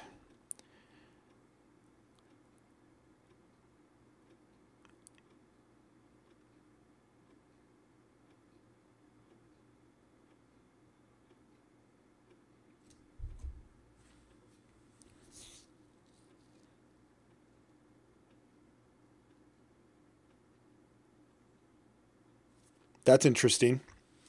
If I want to wait one turn, I can go get Ulamog to put in, which is a much more difficult card to deal with than what our opponent has here.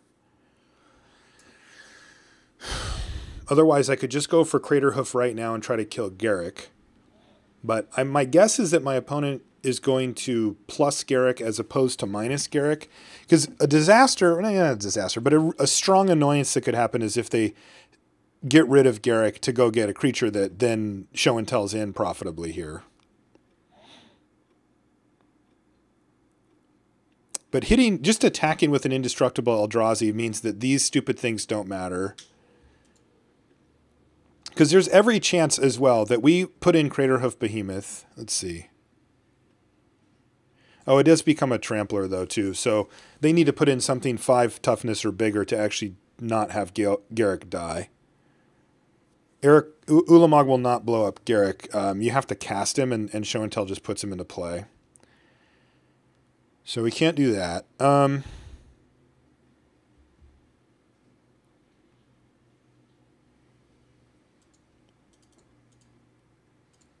going to wait. It's risky. But I'm not convinced that Craterhoof Behemoth killing Garruk is going to win us the game anyway.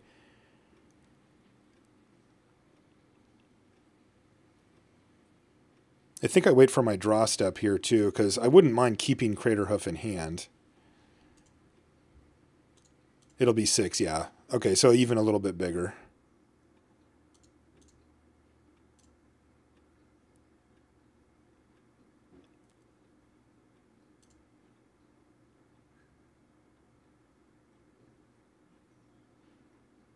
So this might get sacrificed for something.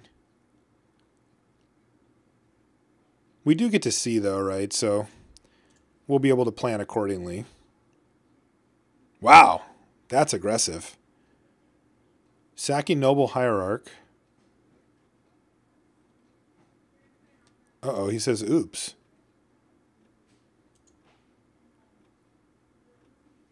Oh, no, did he not sacrifice a creature? Oh, no, he did. It's fine.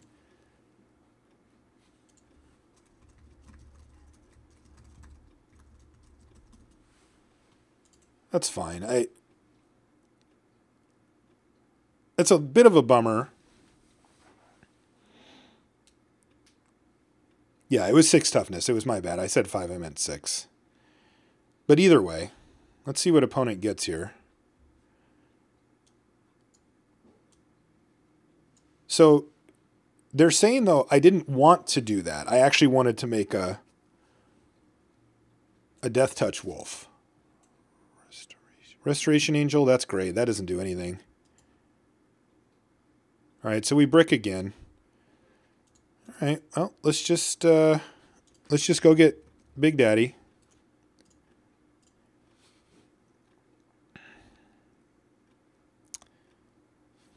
Sheoldred is a card we could do here as well.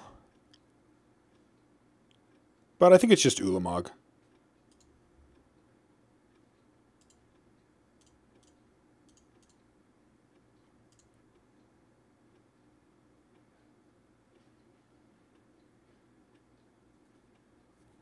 I mean, this draw has not been great for us. Our opponent had a very good draw early and has kind of fizzled a little bit here. All right, and you've got Elish Norn. And can still cast Resto, so yeah, we're just pretty dead here, actually. Bummer. Oh, didn't cast Resto. Why not? Restoration Angel's 5 power. We would just be dead. I'll take it. Shoulder does get back Hoof. I mean, that would be a thing.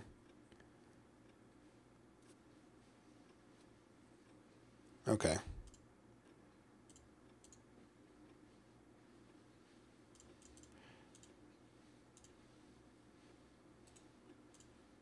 All right. Control Magic on the splash. Our opponent's mana looked really bad.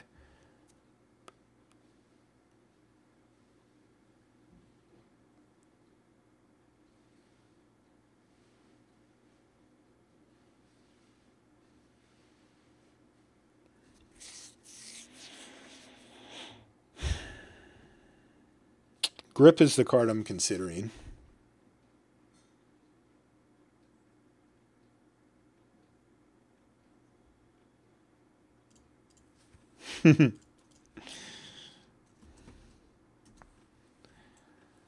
You did indeed, my friend. You did indeed.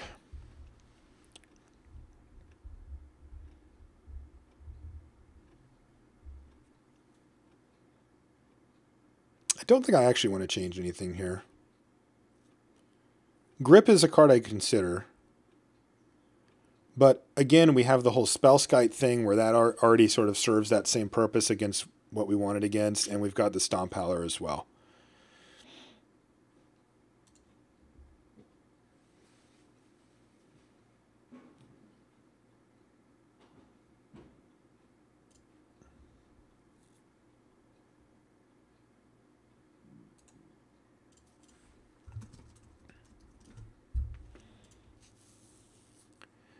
I think Awakening Zone's actually okay against this type of deck. I mean, it gets wrecked by Elish Norn, but I think our deck is somewhat soft to Elish Norn anyway.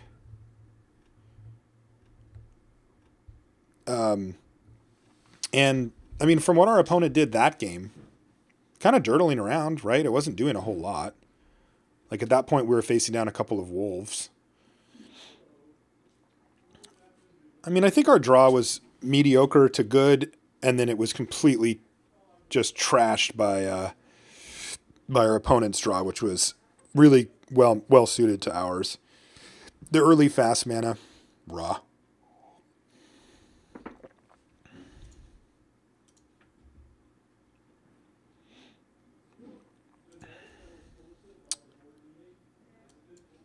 Well, Forest one time.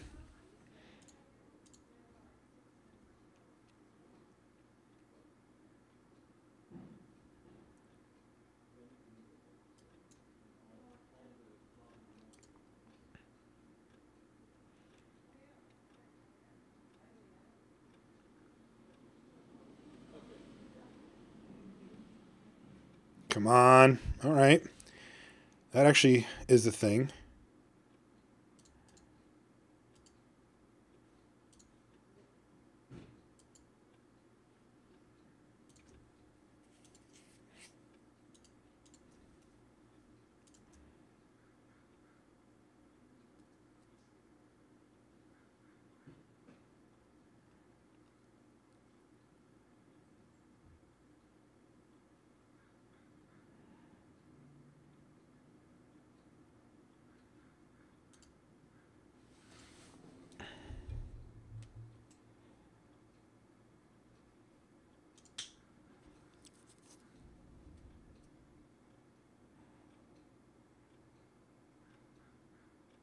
Yeah, that's pretty good. Because it turns off our cradle.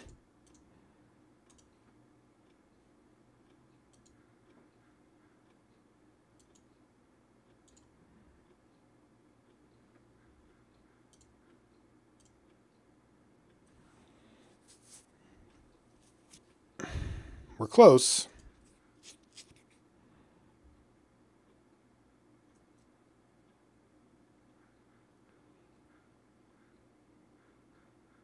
Think I'm just going to Eureka if given the chance. I get to put in Kozilek, Phantasmal, Image, Sneak Attack, and Raphaelos. And I can put an image last to copy whatever the best thing on the opponent's side is.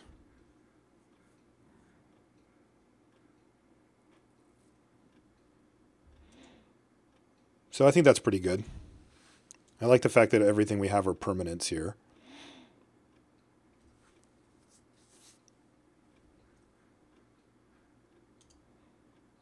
Okay, well, there's something to image at least.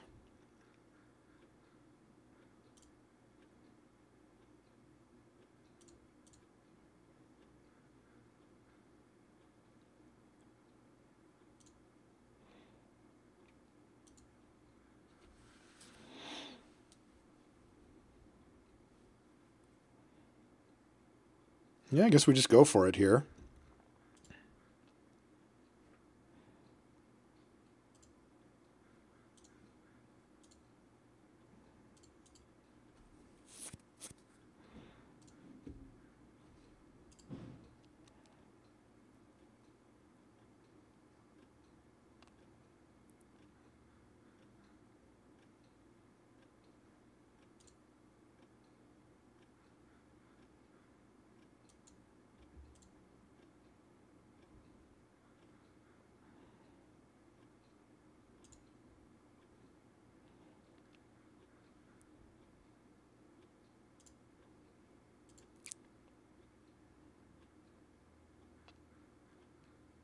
What do you got?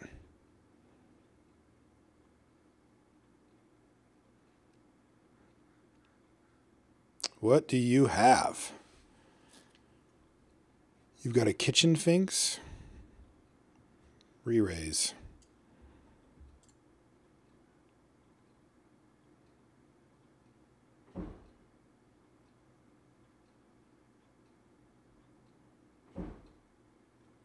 Terastodon. I'd like a Terastodon.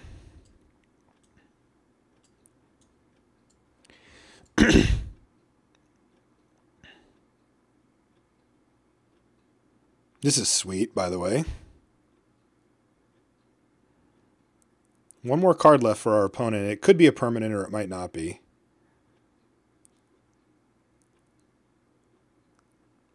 Kozilek's a legend.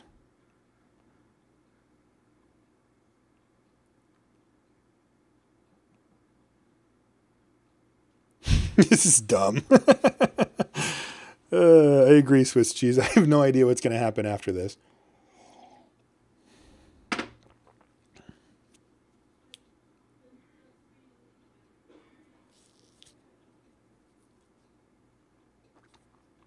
So they get to blow up some amount of lands and sneak attack. I get to blow up like a Kiora and maybe some of my own lands. But there's one more card left in hand, and apparently opponent can't decide if they want to put it in or not. We could blow up each other's lands. Also, we could all blow up our own lands and just make a whole bunch of more permanents. All right, so what do I want to blow up? I can blow up to 3 things. Kiora is definitely one I want to blow up. And I think this Savannah is one. And then other than that, I think it's like maybe one of my own lands. It could just be those 2 things.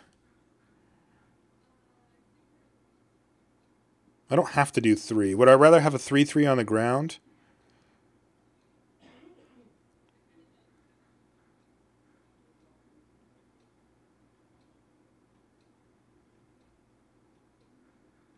It probably is just a land here. I can't blow up Moloku. He might hit Sneak Attack Island Cradle. I don't know. This gets really interesting.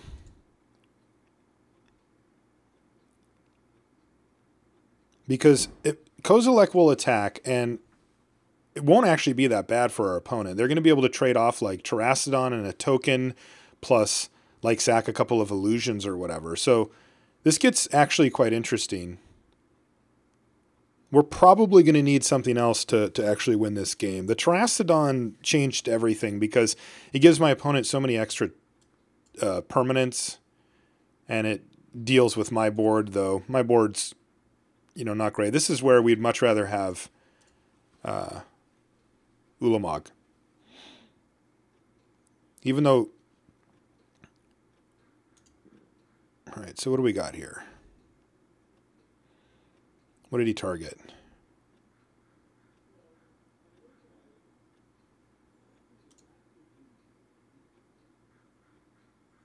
I don't actually know. Targeted nothing. It's also reasonable, I suppose.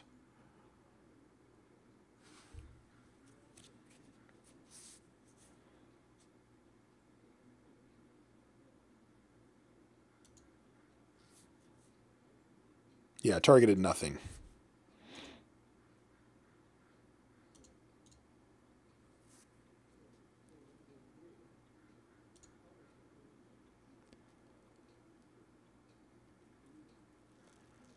Yeah, it looks like Moloku's going to be able to take over unless we rip something here.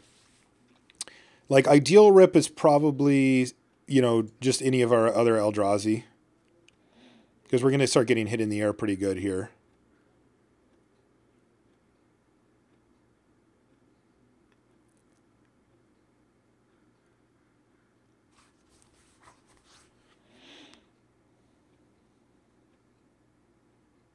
So we're going to need something else to get out of this.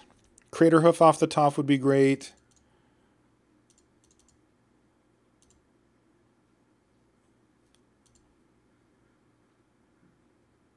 Coast, not so much. So if I attack with Kozilek, Butcher of Truth, my opponent has decent options on what to sacrifice, but I think I need to make that happen either way. I don't think I want to attack with Terrastodon because I could pretty easily just die on the crackback here. So I'm just going to send in Kozilek. I don't think we can just not Annihilator 4.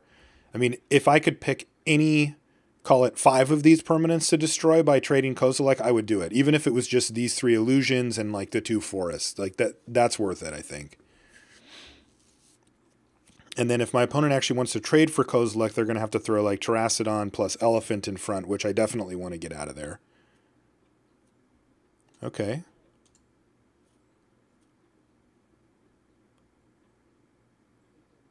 So the illusions die.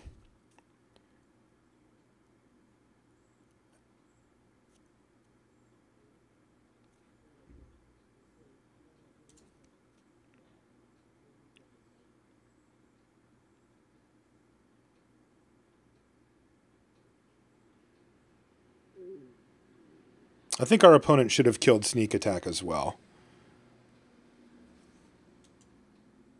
Just because it just gives us rips. Alright, so we want to kill all these elephants.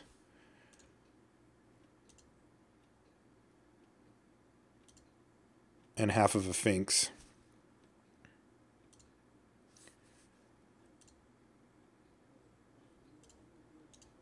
Okay, so this gives us some draws. I mean, we're still not ahead. Our opponent is definitely in the driver's seat thanks to Moloku here. But there are a lot of sneak attack draws that just win us the game or put us in a commanding position.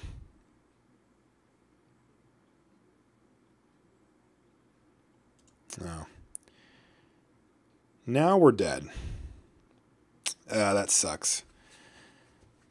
Man, this mana base from our opponent is so sketchy, but they keep casting double blue spells, and that should do it.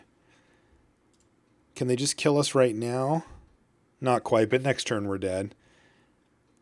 Yeah. All right. And even if we draw something with sneak attack now, it won't matter.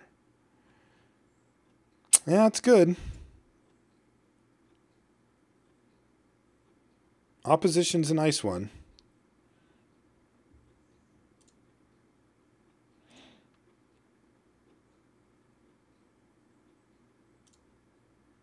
We have to sacrifice our Terracodon.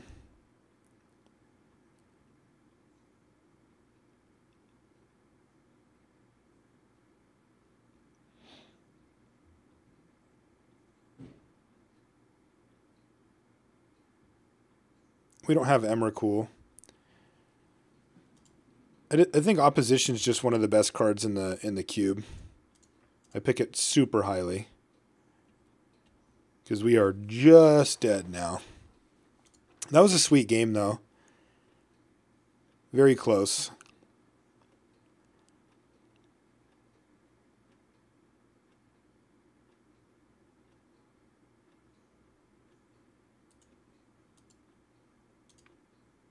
All right, GG's. All right, well, we'll have to try to go off again next time. We do get a third round here, which is sweet. First time beating me. Well, congratulations. You can tap Emrakul. And we don't have Emrakul anyway, so none of this is really relevant, but it's not a colored spell. It's an ability of a colored permanent, which you can do.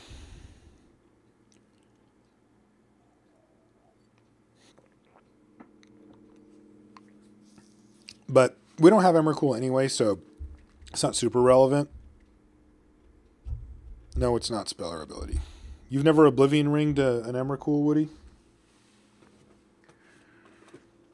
You can do that.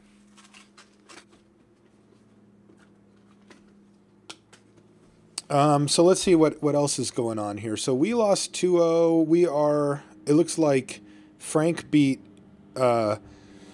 Jerry real quick, and then the other one is both of them are one person up a game.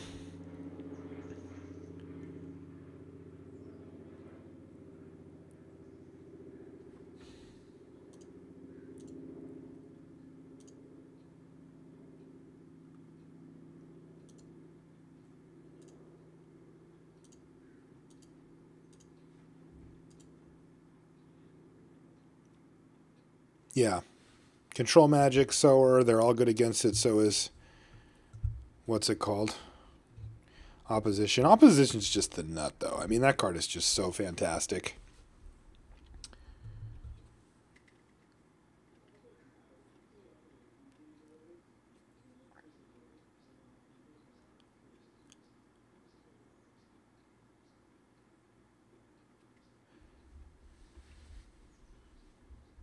Yeah, I think we just needed one more hit with Kozilek if we were going to win that game. Or just to get lucky and rip something big for our sneak attack for a turn. But we drew a land and only got to hit once with Kozilek, which did work. I mean, that was really good. But I think we would have lost either way. Like, even if we had drawn, or even if we had put in Ulamog instead, it wouldn't have worked. Because then opposition just blanks that. Opposition against our deck is just insane. It basically blanks sneak attack and through the breach, and puts a huge crimp on even just cards, you know, like our stuff like Channel and all that too.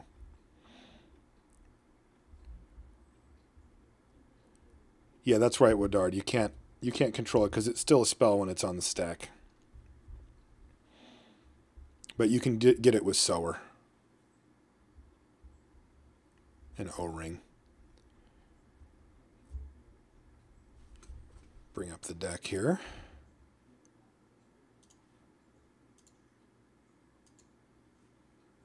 There it is. I haven't played Modern in a little while. I haven't needed to for coverage in a bit. And for Standard, I'm waiting now because the new set just came out, so it's brand new Standard. I don't really know what's good yet. So I'm going to kind of poke around and see what people are up to, and then I'll latch onto some deck and start playing it.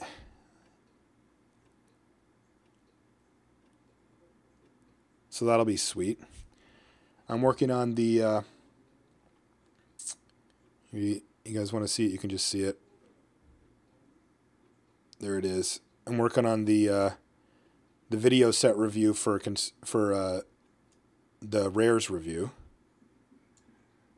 I've got the base down and I just got all the card images in.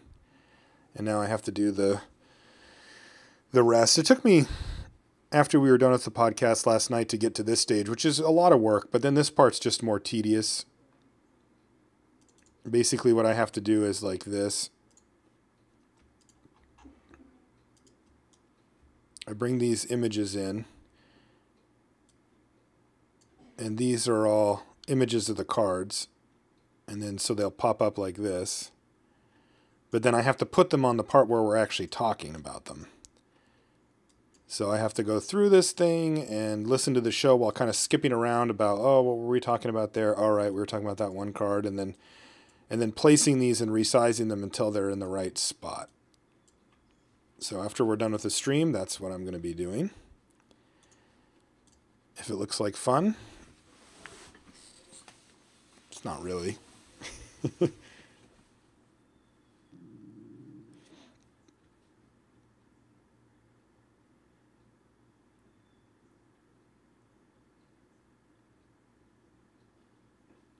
Yeah, that is true. If you put in control magic, that way it works. You won a cube draft. Nice job, Hedge. What was your deck like? Will that be up tomorrow? It's likely. It's likely that it'll be up tomorrow. I mean, I have a lot of work to do on it. It's probably going to take me another, 3 hours or something like that. Maybe 4. It kind of depends on how scheduling works out, because I need to do constructed resources with Ephro still, so that might happen today or tomorrow. And but let's see, what time is it now? 2:48. We'll be done here in another hour, hour and a half. Maybe. It might be up tonight, tomorrow. How long does it take to make the video? It takes, 6 or 7 hours or something. It depends. Like the commons and uncommons one takes longer because there's just way more cards. So, the basic process that I use for it is, I can show you guys. I don't know if you guys are interested in this kind of stuff, behind the scenes-y stuff, but basically what I do is I pick an image that I want to use for the background, and I dig around and try to find a reasonably high resolution version of it, which I have here, and I can show you.